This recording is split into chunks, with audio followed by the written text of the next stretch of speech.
Assalamu alaikum. Greeting you all. Today I am going to talk about the most important topic of grammar, which is auxiliary verb. As you know all, auxiliary verb is very much important for grammar because if you want to make a sentence grammatically right, then you have to be correct about auxiliary verb. And auxiliary verb যে কোনো বাক্যে বসে বাক্যের আকার change করে দেয়, বাক্যের অর্থ চেঞ্জ করে দেয় এবং বাক্যের ফর্মে চেঞ্জ, বাক্যে যে ভার্ব ব্যবহার হয় সেটার ফর্ম চেঞ্জ করে দেয়। সো আজকে আমরা অক্সিলারি ভার্ব নিয়ে কথা বলবো।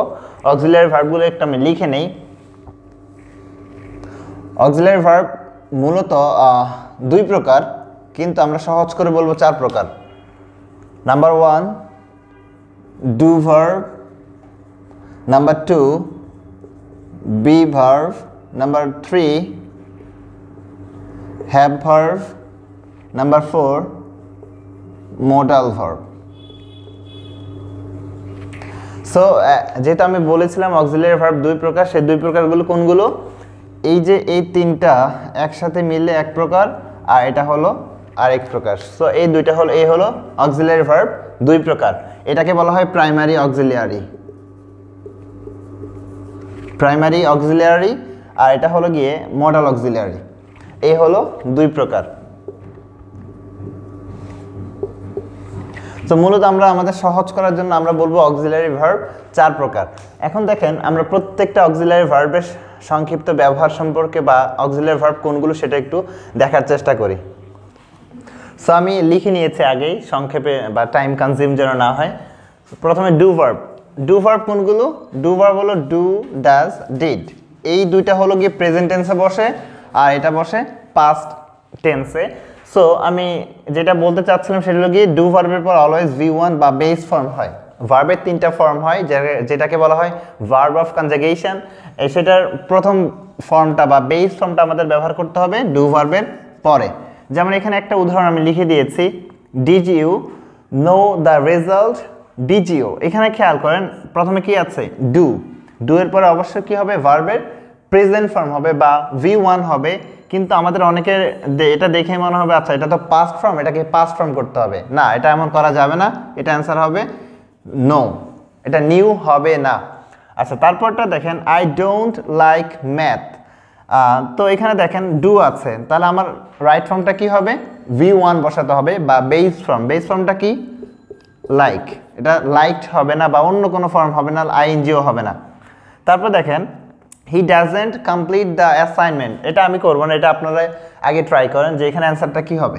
এখানে কমপ্লিট দেওয়া আছে, তাহলে এখানে অ্যান্সার কি হবে? আচ্ছা, নিচেরটা আমি করতেছি না, নিচেরটা আপনারাই করবেন। অ্যান্সার নিচে কমেন্ট লিখে পাঠিয়ে দেন। So be verb. Be verb কোনগুলো? Am, is, are, was, were, will be, shall be, have been, has been, had been.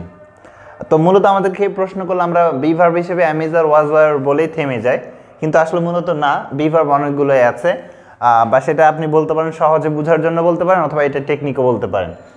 তো বি ভার্ব চেনার সবচেয়ে সহজ উপায় হলো গিয়ে টেন্স যে টোটাল তিনটা আছে, present tense, past tense, future tense. এই তিনটা টেন্সের টোটাল দুইটা করে আপনার 6টা কন্টিনিউয়াস টেন্স আছে। যেমন present continuous, present continuous am, is, are, তারপর হলো পাস্ট কন্টিনিউয়াস ওয়াজ, ওয়ার, আর ফিউচার কন্টিনিউয়াসে শ্যাল বি, উইল বি। আবার প্রেজেন্ট পারফেক্ট কন্টিনিউয়াস এটাতে যে ব্যবহার হচ্ছে এটাও কিন্তু বি ভার্ব, হ্যাভ বিন, আবার হ্যাজ বিন। আবার কি বলে পাস্ট পারফেক্ট কন্টিনিউয়াস সেটাতেও কিন্তু হ্যাড বিন থাকতেছে, এটাও কিন্তু বি ভার্ব। ঠিক তেমনি করে ফিউচার পারফেক্ট কন্টিনিউয়াসে will have been, shall have been, এটাও কিন্তু বি ভার্ব। সো এখানে আমরা দেখবো এখন বি ভার্বের পরে কখন আইএনজি হবে, কখন V3 হবে। প্রথমত আমি বলে দেই অ্যাক্টিভ সেন্টেন্সের জন্য মূলত আইএনজি হয় আর প্যাসিভের জন্য V3 হয়। এখন অ্যাক্টিভ আর প্যাসিভ চেনার সহজ উপায় কি? যখন এই যে বাক্যে যে ভার্ব থাকবে সেই ভার্বের কাজ যখন সাবজেক্ট নিজে করবে তখন সেটাকে অ্যাক্টিভ বলে, তখন এই যে বি ভার্বের পরে কি হবে? আইএনজি হবে। আর যখন এই ভার্বের কাজ সাবজেক্ট করবে না, অবজেক্ট করবে বা অন্য কেউ করবে, সেটাকে বলা হয় প্যাসিভ, আর তখন কি করতে হবে? V3 ব্যবহার করতে হবে। আচ্ছা, এখন দেখেন আমরা উদাহরণগুলো একটু দেখি। প্রথমে এখানে বলছি we were watch the video. এখানে দেখেন কাজ কি? দেখা। দেখার কাজটা কে করতেছে? সাবজেক্ট করতেছে, তার মানে এটা অ্যাক্টিভ। এই জন্য আমাদের কি করতে হবে? এটার পরে আইএনজি হবে, তাহলে কি হবে? ওয়াচিং। তাহলে এখানেও সেম ভাবে দেখেন এখানে কি বলছে দে আর প্লে ব্যাডমিন্টন, তাহলে এখানে কাজ হলো খেলা, খেলার কাজটা কি করতেছে তারা, তার মানে এটা অ্যাক্টিভ, অ্যাক্টিভের পরে কি হবে অবশ্যই আইএনজি হবে, তাহলে এটা কি হবে playing.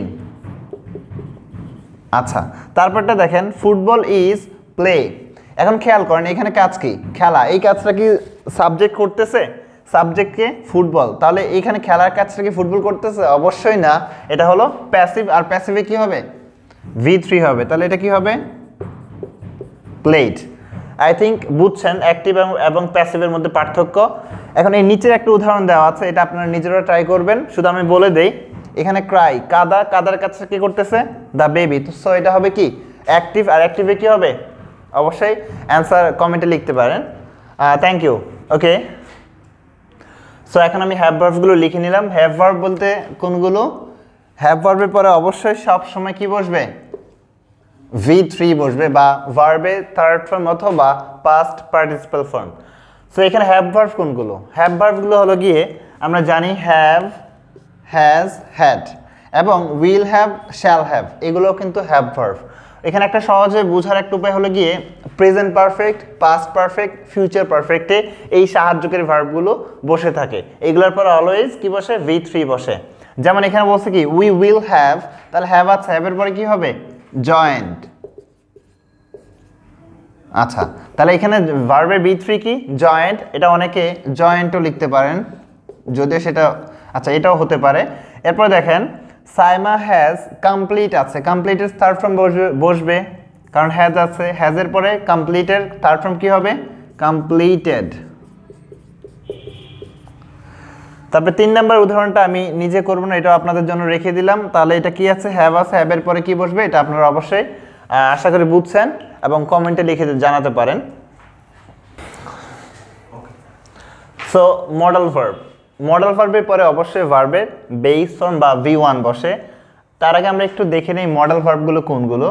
Shall, should, can, could, may, might, must, will, would, need, dare, let, ought to, have to, has to, use to, এগুলো হলো মডাল ভার্ব। এছাড়াও আরও কিছু মডাল ভার্ব আছে কিন্তু এখানে লিখে দেই নাই। তাহলে এগুলোর পর আমরা কি করব অলওয়েজ ভার্বের বেস ফর্ম অথবা V1 বসাবো। আচ্ছা এখন আমরা কিছু উদাহরণের মাধ্যমে একটু ক্লিয়ার হয়ে নিব। দেখেন প্রথমে এখানে লিখলাম we shall overcome the problem, তাহলে এখানে ব্র্যাকেটে যে ভার্বটা দেওয়া আছে এই ভার্বে কোন ফর্ম বসবে, আমরা জানি যে শ্যাল, শ্যাল একটা মডাল ভার্ব, তাহলে মডাল ভার্বের পরে কি বসবে অবশ্যই V1 বসবে, আর ওভারকামের V1 কি হবে ওভারকামই হবে, তাহলে এটা কি হচ্ছে ওভারকাম। আশা করি বুঝছেন। পরেরটা দেখেন ইউ হ্যাভ, সরি এখানে আমি একটু এখানে হ্যাভ টু লেখা দরকার ছিল, you have to respect your parents. So এখানে হ্যাভ টু একটা মডাল ভার্ব, মনে রাখবেন হ্যাভ, হ্যাজ, হ্যাড এগুলোর পরে V3 বসে, কিন্তু যখন এগুলোর পরে টু যুক্ত হয়ে যাবে তখন সেটা মডাল ভার্বে রূপান্তর হয় আর তখন ভার্বের V1 বসবে। এখন এটা কি হবে এই যে রেসপেক্টের V1 কি অবশ্যই রেসপেক্টই হবে, তাহলে অ্যান্সারটা কি হবে V1 হবে। You have to respect your parents, তোমার পিতামাতাকে বা বাবা মাকে সম্মান করতে হবে। আর একটু বলে দেই এই যে হ্যাভ টু, হ্যাজ টু এগুলো মূলত ব্যবহার করা হয় বাধ্যকতা বোঝাতে, যেমন আমার কাজটি করতেই হবে, আমাকে যেতেই হবে, এই ধরনের অর্থ প্রকাশ করতে গেলে আমরা হ্যাভ টু, হ্যাজ টু ব্যবহার করে থাকি। তারপর দেখেন সর্বশেষ নিচে একটা উদাহরণ, সেটা হলো ইউজ টু। ইউজ টু মানে কি, ইউজ টু হলো গিয়ে অতীতে আমি কোনো কাজ করতাম, সাঁতার কাটতাম, খেলাধুলা করতাম, স্কুল পালাতাম, হ্যাঁ এই ধরনের বাক্যগুলো যখন আমরা বলতে যাব তখন আমরা মডাল ভার্ব হিসেবে বা অক্সিলিয়ারি ভার্ব হিসেবে হ্যাভ ইউজ টু ব্যবহার করব।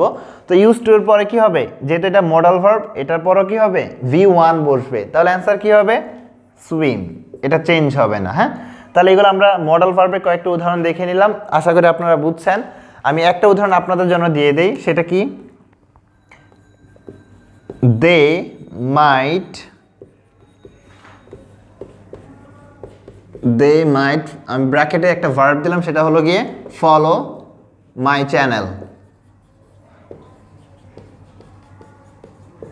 আচ্ছা তাহলে এখানে খেয়াল করেন এখানে সাহায্যকারী ভার্ব বা মডাল ভার্ব কোনটা, এই যে মাইট, আর এটা যেহেতু সাহায্যকারী ভার্ব হিসেবে মডাল ভার্ব বসছে, মডাল ভার্বের পরে কি হবে ভার্বের বেস ফর্ম, তো বেস ফর্ম, এটার বেস ফর্ম কি হবে এটাই হবে, তাহলে এটা হবে কি ফলো। এই হলো আমাদের মডাল ভার্বের উদাহরণ এবং বাক্য দেখে নিলাম। আশা করি আপনারা বুঝছেন। যদি কোনো কনফিউশন থাকে then you can comment on comment box.